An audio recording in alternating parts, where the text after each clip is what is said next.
بسم اللہ الرحمن الرحیم۔ السلام علیکم۔ حضرت ابو ہریرہ رضی اللہ تعالیٰ عنہ سے روایت ہے کہ رسول اللہ صلی اللہ علیہ وسلم سے پوچھا گیا کون سی عورت بہتر ہے؟ آپ نے فرمایا وہ عورت کہ جب خاوند اسے دیکھے تو وہ اسے خوش کر دے، اور جب اسے کوئی حکم دے دے تو وہ اس کی اطاعت کرے، اور اپنے نفس اور مال میں اس کی مخالفت نہ کرے جسے وہ ناپسند کرتا ہو۔ ایک خاتون آئی کہ میری شادی ہو رہی ہے، میرے اوپر میرے خاوند کا کیا حق ہے؟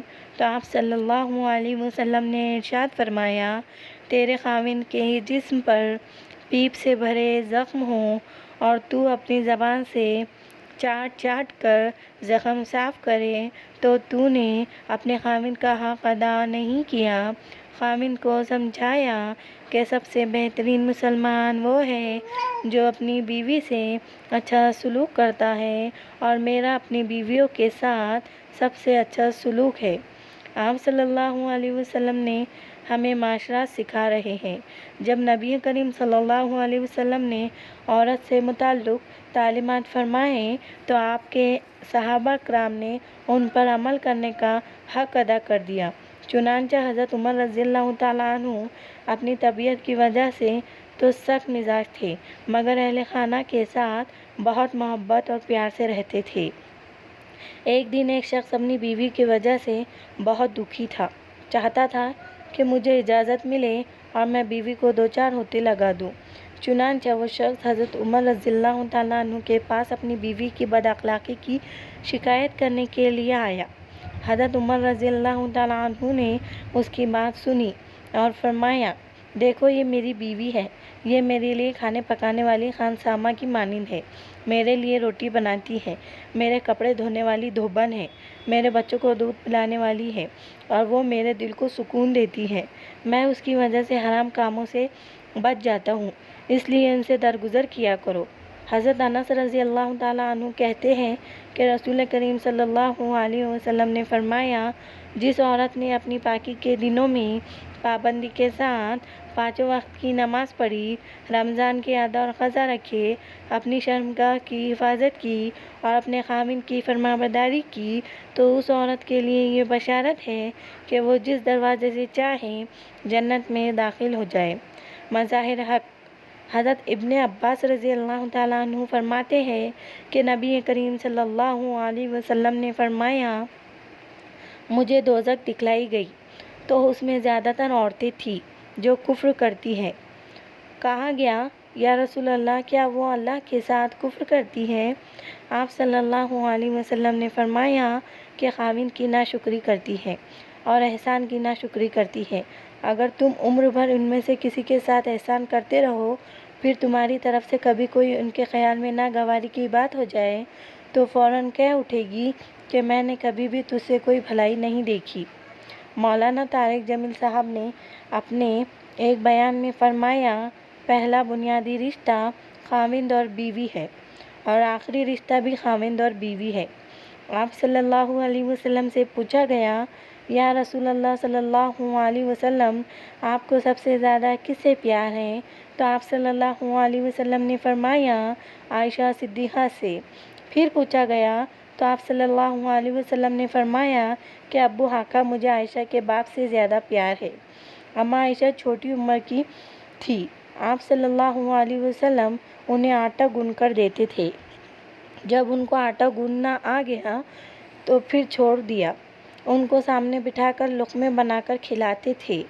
پھر حضرت عائشہ رضی اللہ تعالیٰ عنہ کوئی گوشت کا ٹکڑا اٹھا کر 2-4 جگہ سے نوچ کر رکھ دیتی تھی تو اللہ کے نبی صلی اللہ علیہ وسلم اسی کو اٹھاتے اور حضرت عائشہ رضی اللہ تعالیٰ عنہ کو دکھاتے اور وہیں سے تناول فرماتے جہاں سے حضرت عائشہ رضی اللہ تعالیٰ عنہ نے تناول فرمایا ہوتا تھا، اور اسی طرح حضرت عائشہ رضی اللہ تعالیٰ عنہ ایک گلاس اٹھاتی اور اس میں سے پانی پیتی تو حضور صلی اللہ علیہ وسلم وہیں گلاس اٹھاتے اور وہیں سے پانی پیتے جہاں حضرت عائشہ رضی اللہ تعالیٰ عنہ کے ہونٹ لگے ہوتے۔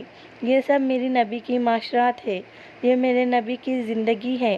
گھر میں جھاڑو دیتے، اپنے کپڑے خود دھوتے، بکھری چیزوں کو خود جمع کرتے، گھر والوں کے ساتھ مل کر برتن دھوتے، صفائی کرتے۔ یہ میرے نبی کی خوبصورت زندگی ہے۔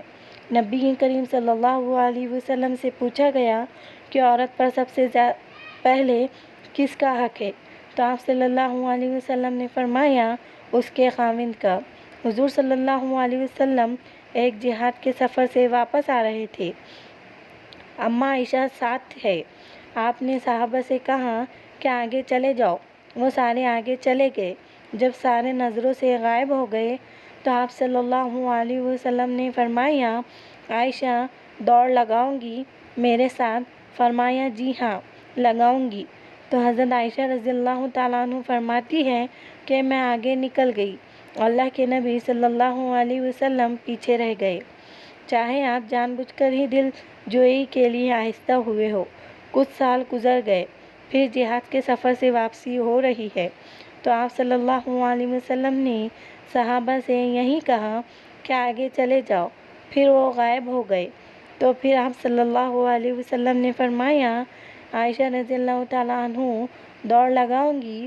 عائشہ نے کہا جی اللہ کے نبی۔ تو دوڑ لگائی تو اس دفعہ اللہ کے نبی صلی اللہ علیہ وسلم جیت گئے۔ تو پھر حضور صلی اللہ علیہ وسلم نے فرمایا عائشہ تیرا میرا حساب برابر۔ حجۃ الوداع والے سال حضرت سعید بن ابی وقاص رضی اللہ تعالیٰ عنہ فرماتے ہیں کہ میں حجۃ الوداع والے سال بہت زیادہ بیمار ہو گیا تھا۔ جب حضور اقدس صلی اللہ علیہ وسلم میری عیادت کے لیے تشریف لائے تو میں نے کہا میری بیماری زیادہ ہو گئی ہے اور میں مالدار آدمی ہوں اور میرا کوئی وارث نہیں ہے، صرف ایک بیٹی ہے، تو میں اپنا 2/3 مال صدقہ کر دوں؟ حضور صلی اللہ علیہ وسلم نے فرمایا نہیں۔ میں نے کہا آدھا مال صدقہ کر دوں؟ حضور صلی اللہ علیہ وسلم نے فرمایا نہیں۔ میں نے کہا کہ 1/3 مال صدقہ کر دوں؟ آپ صلی اللہ علیہ وسلم نے فرمایا ہاں 1/3 مال صدقہ کر دو، اور 1/3 بھی بہت سے، تم اپنے ورثے کو مالدار چھوڑ کر جاؤ، یہ اس سے بہتر ہے کہ تم ان کو فقیر چھوڑ کر جاؤ اور وہ لوگوں کے سامنے ہاتھ پھیلاتے پھرے، اور تم جو بھی خرچہ اللہ کی رضا کے لیے کرو گے اس پر تمہیں اللہ کی طرف سے اجر ضرور ملے گا، حتیٰ کہ تم جو لقمہ اپنی بیوی کے منہ میں ڈالو گے اس پر اجر ملے گا۔ رسول کریم صلی اللہ علیہ وسلم نے فرمایا اگر کوئی مرد اپنی بیوی کو ہم بستر ہونے کے لیے بلائے اور وہ انکار کر دے اور پھر شوہر اس انکار کی وجہ سے رات بھر غصے کی حالت میں رہے تو فرشتہ عورت پر